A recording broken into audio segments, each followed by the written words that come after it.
வணக்கம் ஃப்ரெண்ட்ஸ், குலோப் ஜாமுன் எப்படி செய்கிறோன்றதை பார்க்கலாம்.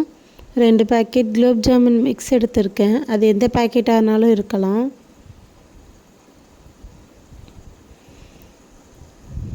ஒரு பாத்திரத்தில் தட்டி 1 டம்ளர் பால், காய்ச்சி ஆற வச்ச பால் எடுத்து லைட்டாக தண்ணிக்கு பதிலாக பாலை கொஞ்சம் கொஞ்சமாக ஊற்றி பிசைஞ்சு எடுத்துக்கலாம். நல்லா சாஃப்டாக வர வரைக்கும்.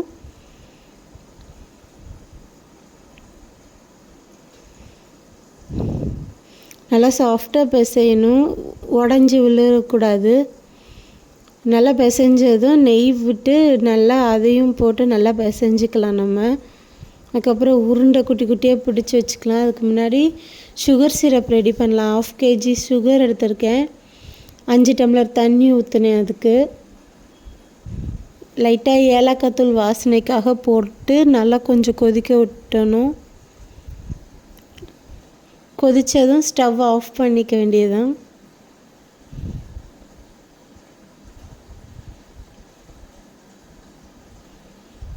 அப்புறம் நம்ம குட்டி குட்டியாக ரொம்ப குட்டியாக உருண்டை பிடிச்சிங்கனாலே போதுமானதாக இருக்கும்.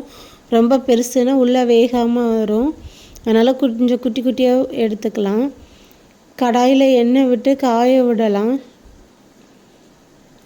எண்ணெய் நல்லா காஞ்சதும் செஞ்சு வச்ச உருண்டைகளை எடுத்து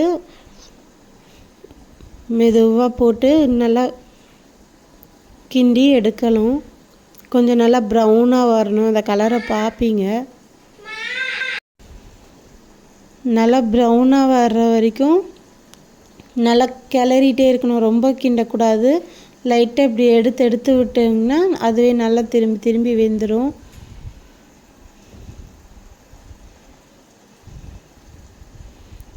நல்லா வெந்ததுன்னு நமக்கு தெரியும். வெந்த ஸ்டேஜ் ஆனப்போ அப்படியே ஆயிலை வடித்து அப்படியே சுகர் சிரப்பில் எடுத்து போட வேண்டியது தான்.